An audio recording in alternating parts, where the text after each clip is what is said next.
आज दोस्तों व्रत है मेरा, तो ये फलाहार का नाश्ता कर रहा हूँ क्योंकि मुझे ऋषिकेश जाना है। कई लोग बोलेंगे व्रत में इतना खा रहे हो, लेकिन पूरा दिन रहना है वहाँ। तो कभी भूख लग गई बहुत ज़्यादा तो केला खा लूँगा, इसलिए ये खा के जा रहा हूँ ऋषिकेश। फिर रात को भी कुट्टू के आटे की पूड़ी, दही के आलू। ये देखिए अभी पूजा करी थी, वो कुर्सी बीच में आ रही है, दिख नहीं रहा है ठीक से। दोस्तों आज बहुत लेट हो गया हूँ, अभी बज रहे हैं 8:45 करीब। आज मेरा व्रत भी था और आज ही जियो वाले ने मेरे मज़े ले लिए बहुत ज़्यादा। स्पीड इतनी स्लो आ रही थी कि आप यकीन नहीं करोगे कि मैं पहाड़ पे 1:15 के आसपास आ गया था और अभी बज रहे 8:45, यानी करीब 8.5 घंटे से मैं गाड़ी में बैठा हूँ।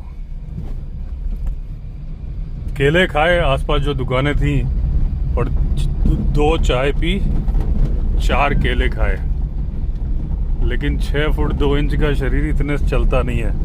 सुबह जो फलाहार किया था वो मैंने दिखाया ही है, और मैं तो वैसे ही चटोरा आदमी हूँ, तो आपको पता है कि मुझे भूख बहुत ज़्यादा लगती है। लेकिन बात यानी स्पीड बड़ी स्लो आ रही थी। यहीं से मैंने जियो में कंप्लेंट की कस्टमर केयर में कि भाई क्या चक्कर है। अनलिमिटेड प्लान के 2 सिम कार्ड मेरे पास हैं, और जहाँ दुनिया का 250-300 रुपये में चल रहा है, वहाँ अनलिमिटेड प्लान मेरे ख्याल से जो उनका जियो का है पोस्ट पेड में 750 या 800 जो भी है। लेकिन उसके बावजूद बीच बीच में आता है कि 400 रुपये भी कर दीजिए, इतना कर दीजिए, माई जियो ऐप से करने पड़ते हैं। तो ठीक है, मैं तो यूज़ ही कर रहा हूँ, मुझे पैसे देने में कोई मना नहीं है। लेकिन जब मैं पैसे पूरे दे रहा हूँ तो सर्विस तो दो। फिर 5G क्यों नहीं पकड़ रहा है? फिर दोपहर के बाद फिर 5G पकड़ना शुरू हुआ। उन्होंने बोला कि अभी आप 5 मिनट बाद फ्लाइट मोड लगाना, वो ठीक हो जाएगा। लेकिन जिस नंबर के उन्होंने बोला कि ठीक हो जाएगा, मैंने एक ही नंबर की कंप्लेंट की थी, उसमें ठीक नहीं हुआ। और जो दूसरा नंबर एक वो फैमिली वाला है, उसमें आ रहा था 5G। मैंने चलो किसी में भी आ रहा है लगाया। एक वीडियो स्टोरी का अपलोड हुआ, वो आज आ गया। कल यही वीडियो अपलोड नहीं हो पाया था, जिसकी वजह से कल स्टोरी नहीं आई थी। अब मेन व्लॉग, इसीलिए आज मैंने पहले स्टोरी का लगाया। अब व्लॉग चैनल वाला व्लॉग था बना हुआ, वो डालना था, कर दिया। करते करते करते करते लग रहा था कि 7:15 बजे हो जाएगा। तब तक में 7:45 बजे एक कॉल आ गई। अब इसमें अगर सेकेंडरी, मैंने पहले भी शायद बताया था, सेकेंडरी सिम पे अगर डेटा चल रहा है और कॉल आ गई प्राइमरी पे, तो पता नहीं डेटा क्यों उड़ जाता है। वीडियो कल भी ऐसे ही हुआ था, 0 हो गया था कल या परसों, फिर वो 0 हो गया। मुझे इतना गुस्सा आया, मैंने सबसे पहले जिस नंबर से कॉल आया था ना, मैंने उसे ब्लॉक किया। मैंने भाई जिसका भी नंबर है ब्लॉक करो भाई। तो उसके बाद क्योंकि सेव नंबर था नहीं वो, उसके बाद मैं चल पड़ा बड़ा झुंझलाता हुआ। आज मैं इससे जा रहा हूँ ना, हॉरर एक्सपीरियंस वाली रोड से। पहले से मैंने प्लान किया था कि बहुत दिन से वो टाइगर रोड पे बन रहे हैं, ये लंबी पड़ती है लेकिन चलो कोई बात नहीं। तो मैं 1 या 2 किलोमीटर आगे एक बहुत बड़ा जंगली सुअर मिला, तो जब तक मैं फ़ोन उठाने लगा कि वो पहाड़ पे चढ़ रहा था, वो चला गया, मतलब साइड में आ गया, तो लाइट से हट गया। तो फिर वो नज़र आता, लेकिन मतलब मुझे नज़र आ रहा था लेकिन कैमरे में नहीं दिखता। तो मैंने कहा देखूं भाई एक बार वो वीडियो कहीं वापस तो नहीं आ गया। देखा तो वो 77% पे वापस आ गया था। फिर मैंने गाड़ी घुमाई, फिर उस पॉइंट पे जहाँ 5G प्रॉपरली आता है वहाँ खड़ी करी। तो वो 15-20 मिनट और लेट हो गया था इस सारे प्रोसेस में करते करते। अच्छा, मुझे डर लग रहा था कि भाई कहीं दोबारा कॉल ना आ जाए किसी की। तो मैंने अपनी जो टीम मेंबर उसको बोला कि मैं फॉरवर्ड लगा रहा हूँ तुम्हारे नंबर पे। वो लेकिन जब लगाने लगा तो, क्योंकि पहले मैं OnePlus से लगाता था, S24 से मैंने कभी फॉरवर्डिंग लगाई नहीं थी। जब लगाऊं तो उसमें बोल रहा है कि वॉइस कॉल डेटा उस नंबर पे करो। मैंने कहा यार ऐसा ना हो जाए मैं डेटा ट्रांसफ़र करूं, वीडियो फिर 0 पे हो जाए। तो मैं बस करते करते करते कि कॉल ना आ जाए बैठा रहा, हो गया काम। अब आगे से मैंने डिसाइड कर लिया कि जब तक वीडियो अपलोड होंगे कॉल फॉरवर्डिंग पे लगा दूंगा टीम मेंबर के पास। तो हालांकि उसके भी बड़े पंखे बीवी को ही बताना पड़ेगा, पहले से बताऊंगा, लेकिन एक बार हो चुका है। जब मैं बिजनेस करता था, मेरे ख्याल से 2017 या 18 के आसपास की बात है, तब 20-22 लड़कियां थी ऑफिस में, तो मैं कॉल फॉरवर्ड लगा देता था अक्सर जब मैं बिजी होता था, क्योंकि उस टाइम पे बिजनेस की कॉल भी आती थी, तो एक भी कॉल वेस्ट नहीं होनी चाहिए थी, क्योंकि उनसे पैसे मिलते थे। स्टाफ के नंबर पे भी आते थे, लेकिन मेरे नंबर पे भी आ जाते थे। बड़े ग्रुप्स वगैरह के जो HR वगैरह थे, उनके पास मेरा ही नंबर था, और मैं करीब 150 कंपनीज का वेंडर था, तो वो लगाया हुआ था। उस पर कर दिया मेरी वाइफ ने फ़ोन, और मैं उस टाइम जंगली रिजॉर्ट ही आया था, यहाँ से लौट के जा रहा था। उस टाइम जब मैं आता था तो एक दो दिन के लिए रुकता था, 1 या 2 दिन, और कई बार तो सुबह आके शाम को भी मुझे लौटना पड़ता था। ऐसा बहुत बार हुआ है। तो वाइफ ने फ़ोन किया, तो वह स्टाफ से लड़की ने उठाया, तो एक नंबर और भी था, पर्सनल नंबर था, तो उस पर वाइफ ने किया। तो मैंने कहा बोले तुम्हारा वो नंबर, मुझे वो स्टाफ का नाम था, वो क्यों उठा रही है? तो मैंने कहा भाई वो नहीं उठा रही है, फॉरवर्डिंग लगी है। मैं बोले तुम तो ऋषिकेश गए हुए? तो मैंने कहा था मैं तो ऋषिकेश ही गया हुआ हूँ। तो रखा फ़ोन। अच्छा, इमीडिएटली वाइफ ने, हालांकि इसे सुनेगी तो पंगा करेगी, लेकिन चलो अब बोल रहा हूँ तो बोल देता हूँ। इमीडिएटली लैंडलाइन नंबर पे कॉल किया। बाद में लड़कियाँ मजाक बना रही थी सब, जब मैं ऑफिस गया, कि सर आपकी जासूसी हो रही थी। मैम ने इमीडिएटली लैंडलाइन नंबर पे कॉल किया था, उस लड़की का नाम लेके, तो उससे बात करी, तो हाँ भाई कि वो भाई इंदिरापुरम भी है। तो ये सीन है कि हालांकि एक फैमिली नंबर है जो बच्चों, वाइफ और मम्मी, भैया भाभी, भतीजा, इनके पास है, और किसी के पास नहीं नंबर वो। तो इमरजेंसी के लिए है कि भाई कोई दिक्कत हो तो, क्योंकि रात को भी मैं इस नंबर को साइलेंट पे लगा देता हूँ, मेन नंबर को। मैंने बताया था कि कुछ सब्सक्राइबर भाई लोग जो है ना, रात को मारा बेवड़ा और बोले विवेक भाई आपके वीडियो बहुत अच्छे लगते हैं। मैंने सही भाई, टाइम देखो तो रात के 2 बजे हुए। तो जिनके पास नंबर हैं,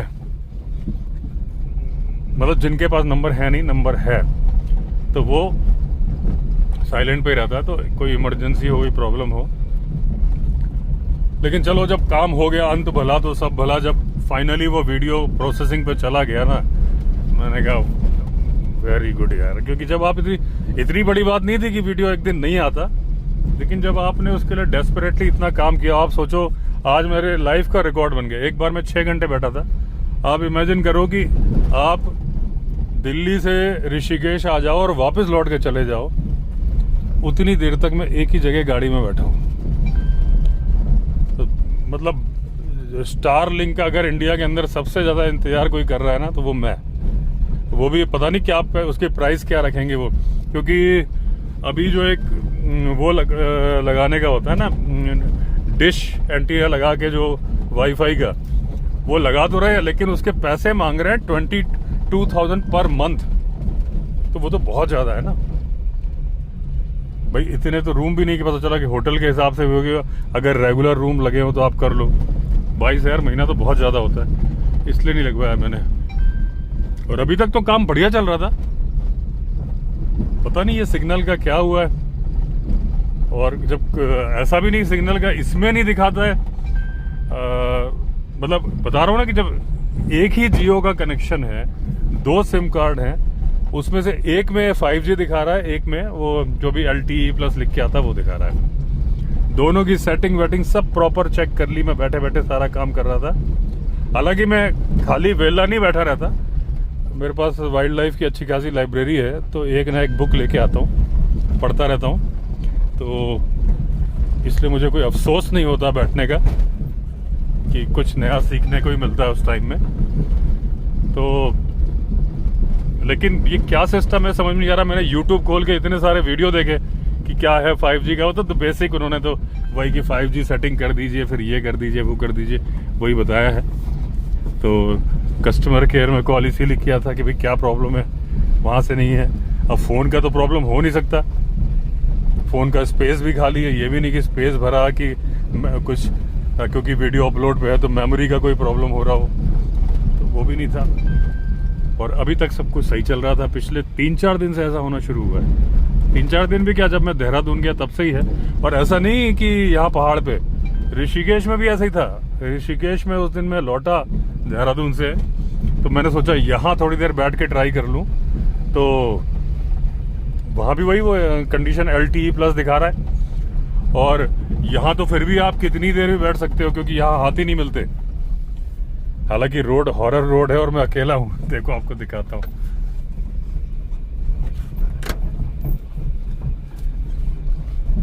ये देखिए,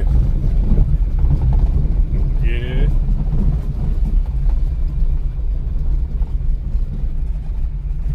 और ये देखिए मैंने क्या सिस्टम किया। ये मैंने रुमाल रखा हुआ है, रुमाल को गीला करके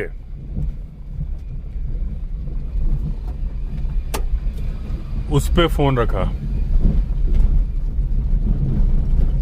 कि प्रोसेसर गर्म हो रहा हो तो वो ठंडा होता रहे।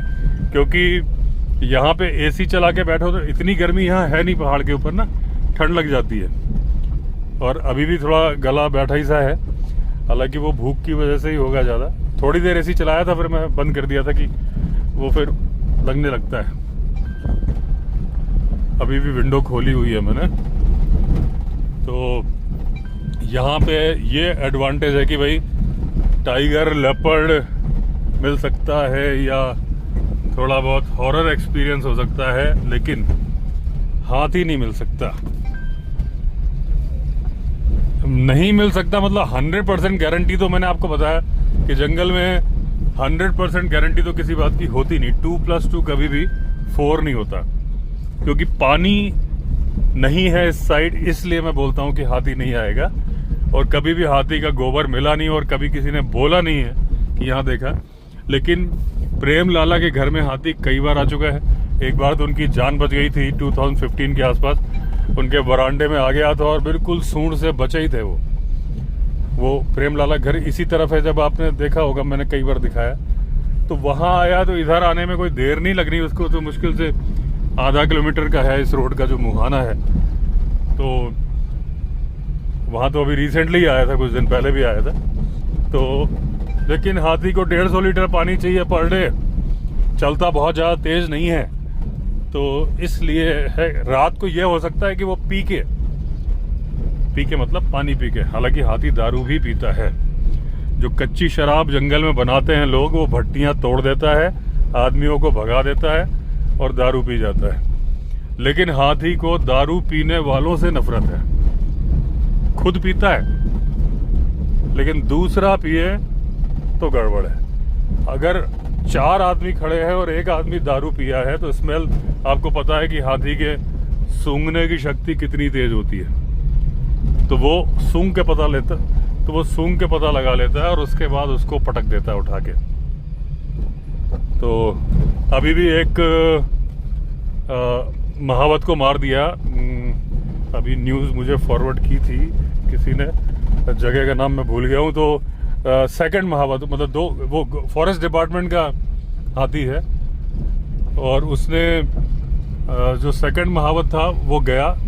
तो वैसे मुझे एक महावत ने बताया था दुधवा नेशनल पार्क में कि जब उनके पिताजी भी महावत थे, तो उनको वो बताया, हमारे बेसिक रूल ये है कि हम जब सुबह हाथी के पास जाते हैं तो हाथी की निगाह देखते हैं कि वो तिरछी निगाह से तो नहीं देख रहा है, मतलब जो आंखों को साइड में ले जाके तो नहीं देख रहा है। एक राउंड लगाते हैं हाथी का, और अगर वो अपनी आंखों को पीछे की तरफ घुमा के, जैसे हाथ सामने देख रहा है, अगर वो पीछे चले गए तो हाथी अगर सामने ही देख रहा है तब ठीक है।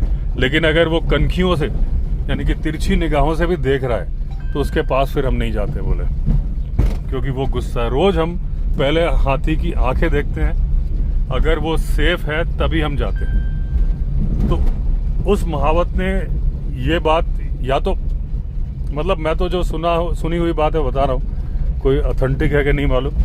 तो महावत ने ये नोटिस नहीं किया कि हाथी गुस्सा है, और जैसे ही वो चारा देने के लिए पास में गया, उसने पहले पकड़ा सूंड से, उठा के पैरों के नीचे कुचल दिया और वहीं उसी ऑन द स्पॉट डेथ हो गई महावत की। महावत को मारने के बहुत केस होते हैं, लेकिन अभी जिम कॉर्बेट नेशनल पार्क में ढेला गांव के पास में, ढेला सफारी जोन भी है, ढेला फॉरेस्ट के वहाँ पे एक टाइग्रेस मरी पड़ी मिली और वहाँ पे हाथी के पैरों के निशान थे, टाइगर के पैरों के निशान थे सेम जगह पे जहाँ लड़ाई हुई दोनों की। और उसके स्कल पे घाव था जो कि हाथी ने अपना टस्क घुसेड़ दिया था और उसका स्कल टूट भी गया था, यानी हाथी ने सिर्फ टस्क नहीं घुसेड़ा था, उसने अपना पैर रख के दबा दिया था। तो टाइग्रेस की मौत हो गई। देखा किसी ने नहीं, लेकिन एक परिस्थिति जन्य साक्ष्य होता है, कानून में भी चलता है, तो वो देख के मालूम चला कि हाँ भाई ये है। जब पैरों के निशान हाथी के हैं, टस्क का निशान भी है, और वरना किसकी मजाल है जो टाइगर के चेहरे को या टाइगर के स्कल को तोड़ देगा। तो अक्सर कई लोग पूछते रहते हैं कि हाथी और टाइगर की लड़ाई होगी तो कौन जीतेगा। तो देखिए सामने ही साबित हो गया, क्योंकि टस्कर था, बड़ा हाथी था। टाइगर की लड़ाई अगर हाथी के बच्चे से होगी तो टाइगर जीतेगा, 2 टाइगर है तो टाइगर जीतेंगे। एक हाथी एक टाइगर दोनों फुल्ली ग्रोन है तो हाथी ही जीतेगा। अगर उसमें टस्कर है तो उसके पास एडवांटेज ज्यादा है कि अगर टाइगर के पास नाखून है, दांत है, तो इसके पास भी जबरदस्त पावर और मजबूती वाले टस्क है जिससे वो उसको मार सकता है। अगर टस्कर नहीं होता, मखना होता, तो भी वो मार सकता था, सूंड से पकड़ के और पैर से कुचल देता। और अभी भी मुझे संभावना यही लग रही है कि पहले उसने कुचला और दांत बाद में लगा दिया, घुटने के बल मोड़ के दांत गाड़ देता है वो, क्योंकि पहले उसने टस्क मारा हो इसके चांसेस मुझे कम लग रहे हैं। पहले सूंड से पकड़ के उसने कुचला होगा, फिर टस्क मारे होंगे, क्योंकि जब वो आदमियों को मारता है हाथी, तो मैंने वीडियो देखे हैं, ऐसे ही करता है। पहले सूंड से पकड़ के कुचल देता है, फिर वो टस्क घुसेड़ता है, उसके बाद उसको टस्क से ही उठा के सूंड से करके टांग लेता है, फिर ले जाता है। मतलब वो एकदम पागल की तरह से बिहेव करता है। जब वो करता है थोड़ी देर चला जाता है कुचल के, फिर देखता रहता, फिर दौड़ता हुआ आता है, फिर कुचलता है। मतलब उसको लगता है कि मैं कैसे भी मार दूं। और मैंने पहले बताया कि वो आदमी की हड्डियां इतनी बुरी तरह से टूट जाती है, कुचल जाती हैं स्किन के अंदर, कि वो एक थैला होता है आलू का, जो बोरा टाइप ऐसा लगता है। और उसमें क्योंकि सारे कंधे वगैरह, पेल्विक गर्डिल, पेक्टोरल गर्डिल सारी टूट चुकी होती हैं, रीढ़ की हड्डी, तो वो एक लोथड़ा बन जाता है हड्डी और मांस का, कहीं पे सारा सिमट जाता है और स्किन होती है। तो समझ में नहीं आता कि क्या था, एक ऐसा आकृति बन जाती है।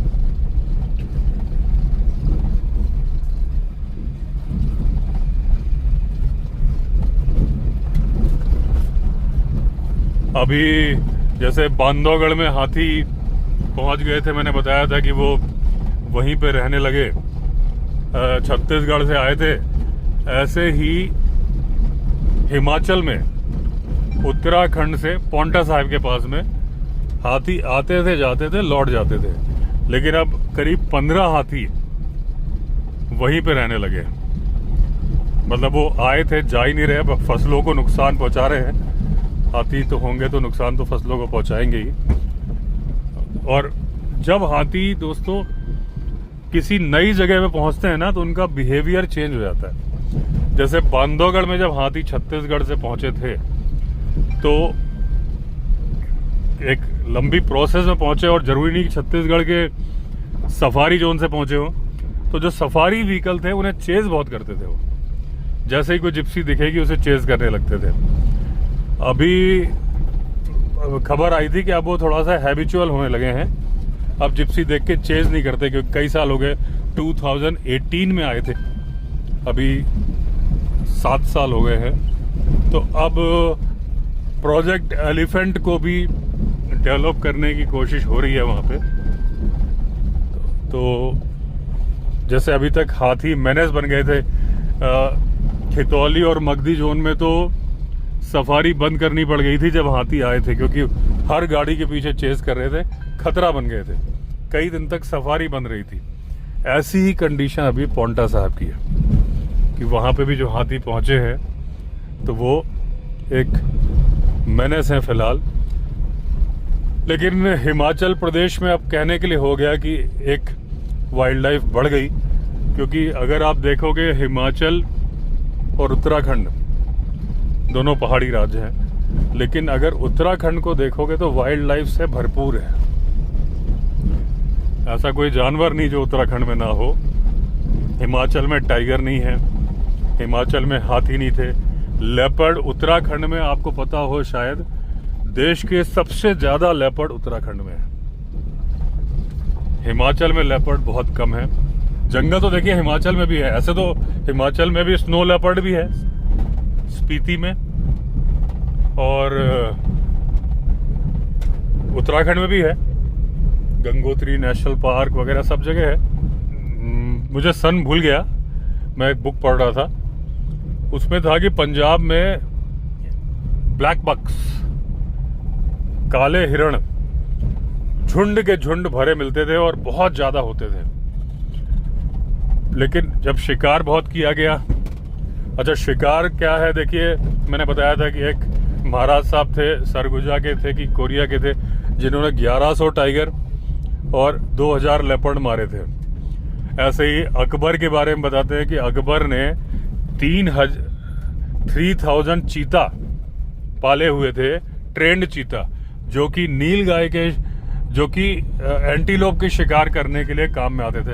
एंटीलोप जैसे कि चौसिंघा, ब्लैक बक, नील गाय, इनको मारने के, खाने के काम आता था। ऐसे ही जहांगीर के बारे में बताते हैं कि उसने 889 या 889 या 890, मतलब 900 के आसपास नील गाय मारी थी। कहीं पर रिकॉर्ड में दर्ज है, ये मैंने कहीं पढ़ा है। तो उसमें ये भी है कि सबसे ज्यादा जो वाइल्ड लाइफ को नुकसान हुआ वो वर्ल्ड वॉर सेकंड के टाइम पे हुआ। उस टाइम पे जो सेनाएं थी, बंदूकें थी उनके पास, अंधाधुंध मारे और खाए, खाने की कमी थी, मारो शिकार खाओ, शौक के लिए भी किए। और उसके बाद पहले का आपको एक चीज और मालूम हो कि 16th सेंचुरी के आसपास गुजरात, राजस्थान, इन इलाकों में हाथी, गेंडे, ये सब मिलते थे। इनके फॉसिल्स मिले हैं, पैरों के निशानों के। अब ये सब मिलते थे, इसका मतलब यहाँ की जलवायु शुष्क नहीं थी, ड्राई डेसिडुअस फॉरेस्ट नहीं था, मॉइस्ट थी। जैसे कि आसाम, जहां पे गेंडा मिल रहा है, आप समझ लो कि वहां पे वेटलैंड्स भी है। तराई इलाके की तरह की यहाँ की जलवायु थी।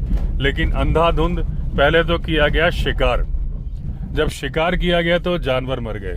उसके बाद फिर उन्होंने काटे जंगल, और जब जंगल काटे तो बारिश का सिनारियो बिगड़ गया, और अब बबूल, कीकर, इस तरह के हैं। आप देखोगे गुजरात में भी ड्राई ही है, राजस्थान का भी वो एरिया ड्राई है। पहले वहां पे नदी भी बहती थी, आपने कहीं ना कहीं पढ़ा जरूर होगा। वहां पे जो फॉसिल्स मिलते हैं, पता नहीं, मैंने नदी का पढ़ा है कि सरस्वती नदी तो बताते ही हैं कि जो थार डेजर्ट है उसके अंदर अंडरग्राउंड बहती है, और कहीं कहीं पे बोरिंग करने में पानी बड़ी जल्दी आ जाता है। और लेकिन वहाँ पे समुद्र था शायद। जो फॉसिल्स मिलते हैं वहाँ पे मछलियों के भी फॉसिल्स मिलते हैं। जो थार डेजर्ट है, रेगिस्तान है, इंडिया का सबसे बड़ा रेगिस्तान है, वहाँ पे मछलियों के, मगरमच्छ के फॉसिल्स मिलते हैं। तो आप देखिए कि वाइल्ड लाइफ के ना होने से कितना बड़ा जमीन का फर्क हो जाता है कि जो वेटलैंड था, जो तराई इलाका था, आज वो रेगिस्तान है। और जो रेगिस्तान नहीं है वहाँ पे भी ड्राई डेसिडुअस फॉरेस्ट है कि कांटेदार और ऐसे जंगल हैं जो कि ज़्यादा पानी। ये देखिए दोस्तों, बरगद का एक पेड़ आ गया, एक और आएगा। अभी वो खरगोश भी मिल सकता है। लेकिन आजकल मुझे डर नहीं लगता। कंडीशंस वही है, सब कुछ वही है, रोड वही है, मैं अकेला हूँ, लेकिन कुछ ना कुछ होता है जो भी है।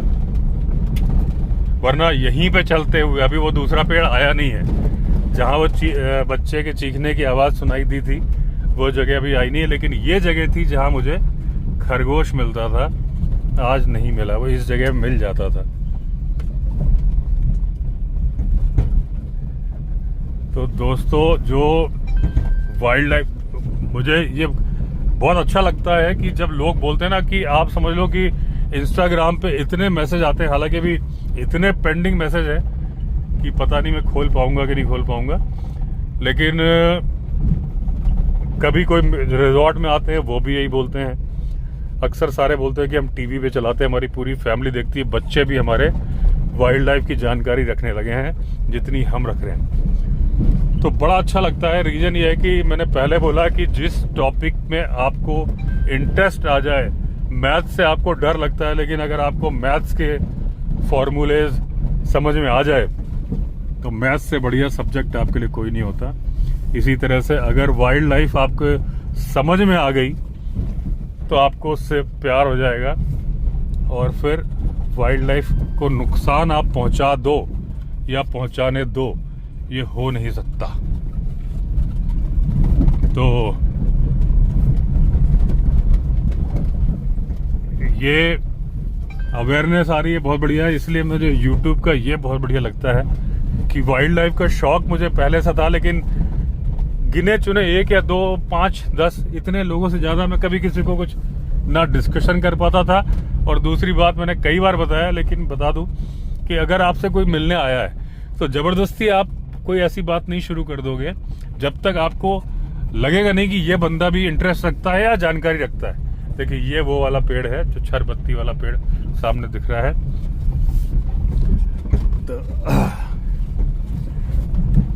वो अपना इंटरेस्ट होता तो पहले बिजनेस के सिलसिले में कोई आपसे मिलने आया है तो आप वाइल्ड लाइफ की बातें नहीं शुरू कर दोगे ना, तो उससे बातें नहीं हो पाती थी। अब क्या है कि वही लोग टच में आते हैं जिनको वाइल्ड लाइफ में इंटरेस्ट है, जिनको वाइल्ड लाइफ पसंद है। तो ये बहुत बढ़िया बात है कि आपको अपने मन माफिक लोगों से बात करने का मौका मिलता है।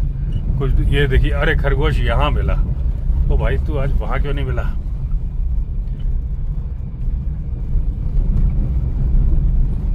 तो चलिए दोस्तों, मैं निकल के आ गया हूँ हॉरर एक्सपीरियंस वाली रोड से, साकुशल, डर भी नहीं लगा। तो अब बिल्कुल फलाहार करने का मन है, बहुत तेज भूख लगी है,